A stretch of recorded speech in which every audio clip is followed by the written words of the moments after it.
Assalamualaikum warahmatullahi wabarakatuh. Perkenalkan, nama saya Silvi Lestari, NPM 1834030078. Baiklah, di sini saya akan menyampaikan materi metode penelitian bisnis, yaitu membahas tentang bab 1 dan bab 2. Baiklah, langsung saja kita masuk ke pembahasan materi yang pertama, yaitu membahas bab 1. Di bab 1 kita akan membahas apa itu penelitian bisnis. Jenis penelitian bisnis itu ada terdiri dari terapan dan dasar. Selanjutnya yaitu manajer dan penelitian, manajer dan konsultan peneliti, konsultan internal versus eksternal, dan etika dan penelitian bisnis. Baiklah, yang pertama kita akan membahas apakah itu penelitian. Pasti kita masih bingung apa sih itu penelitian. Penelitian itu adalah cara kita untuk melihat ulang apa-apa saja sepertinya jelas tampaknya. Penelitian ini membantu kita melihat ulang, tujuannya supaya kita bisa mengambil kesimpulan yang berbeda, yang baru, atau malah yang lebih tepat. Contohnya saya bercermin setiap hari, itu saya mengulangnya setiap hari. Untuk apa? Untuk saya melihat apakah ada sesuatu yang salah atau cara yang lebih tepat. Wajah ini itu disebut dengan research atau metode. Untuk apa kita mempelajari metode penelitian? Yaitu gunanya supaya untuk suatu pertanyaan kita bisa menjawab dengan banyak alternatif pemecahan masalah. Baiklah, selanjutnya yaitu perbedaan metode dan metodologi.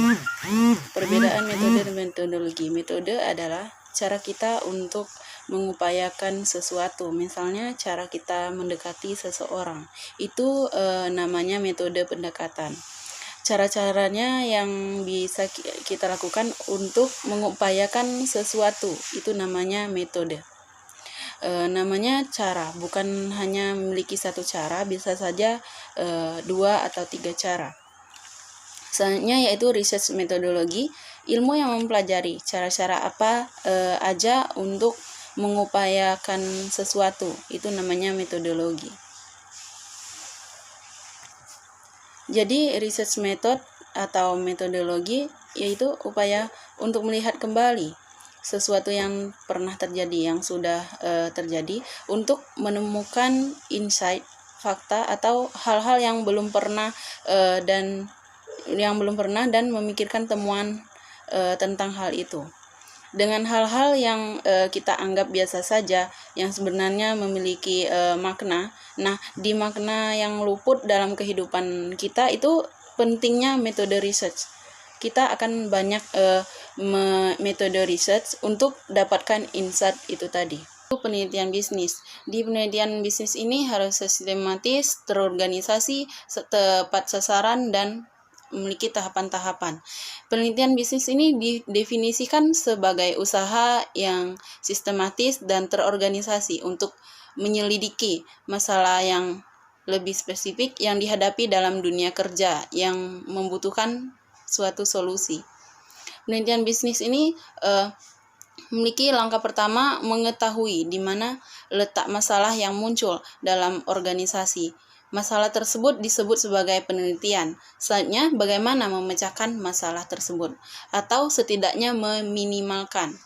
Dilakukan secara sistematis, tekun, kritis, objektif, dan logis. Dengan mengumpulkan data informasi yang relevan, menganalisis data dengan cara dapat membantu pengambilan keputusan. Di penelitian bisnis ini kita memiliki dua data, yaitu data kuantitatif dan kualitatif. Data kuantitatif adalah data yang berbentuk angka atau mutlak yang diperoleh dari pertanyaan terstruktur. Dan selanjutnya yaitu data kualitatif adalah data dalam bentuk kata-kata atau fleksibel yang diperoleh dari wawancara, kuesioner, observasi, dan sumber media internet lainnya.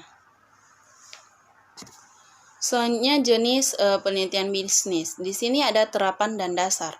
Yang pertama yaitu terapan. Terapan mencari tahu alasan suatu masalah dan melakukan tindakan perbaikan atau solusi. Selanjutnya yaitu dasar. Dasar adalah pengembangan teori untuk menghasilkan lebih banyak pengetahuan dan pemahaman terhadap fenomena yang terjadi. Kemudian membuat penelitian lebih lanjut terkait banyak aspek fenomena yang terjadi tersebut. Penelitian dan manajer. Di sini beberapa bidang yang biasa diteliti dalam bisnis seperti pengambilan keputusan konsumen, manajemen hubungan pelanggan, penanganan keluhan pelanggan. Dan selanjutnya yaitu manajer dan penelitian bisnis. Alasan mengapa manajer profesional saat ini perlu mengetahui tentang metode penelitian adalah bahwa mereka akan menjadi semakin dapat membedakan ketika menyaring sebaran informasi dalam jurnal-jurnal bisnis, mengenali baik dan buruk, dan bisa mengambil risiko yang diperhitung dalam pengambilan keputusan, dan memiliki pengalaman dan ilmu pengetahuan, itu yang paling penting. Selanjutnya yaitu hubungan manajer dan peneliti. Peran dan harapan kedua belah pihak itu dinyatakan secara eksplisit. Yang kedua yaitu filosofi dan nilai organisasi yang relevan. Dan yang ketiga adalah hubungan baik dengan peneliti antara karyawan dalam organisasi. Selanjutnya kita masuk ke konsultan internal versus eksternal. Di sini memiliki kelebihan dan kekurangan. Kelebihan konsultan internal. Salah satunya tim memiliki kesempatan lebih baik untuk diterima oleh karyawan dalam subunit organisasi di mana penelitian dilakukan. Salah satu kekurangannya yaitu bias organisasi tertentu dari tim penelitian internal dalam beberapa hal dapat membuat temuan menjadi kurang objektif sehingga kurang ilmiah. Kelebihan konsultan eksternal yaitu terdapat salah satunya tim dapat menggunakan banyak pengalaman, mempertimbangkan di berbagai cara alternatif untuk melihat masalah tersebut. Kekurangannya yaitu salah satunya biaya sewa tim eksternal ini biasanya sangat mahal, cenderung dihindari, kecuali jika masalah yang dihadapi itu serius atau sangat kritis. Selanjutnya contoh metode hipotesis deduktif. Manajer penjualan mengamati para pelanggan.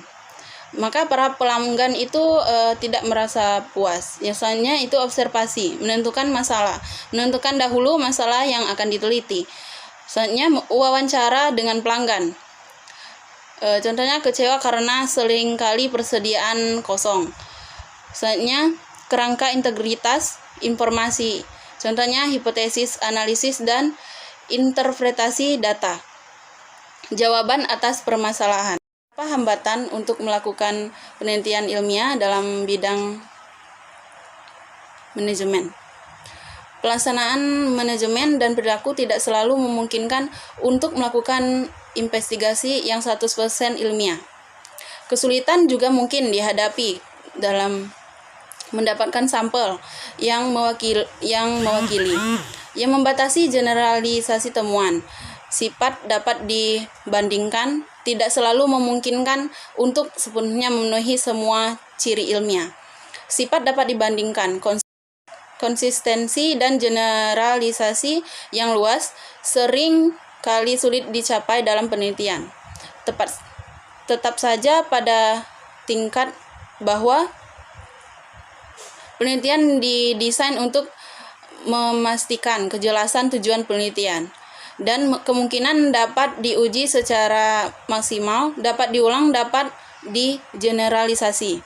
Objektivitas, hemat, dan ketetapan serta keyakinan kita harus berusaha keras untuk melibatkan investigasi ilmiah. Selanjutnya, pendekatan alternatif untuk penelitian.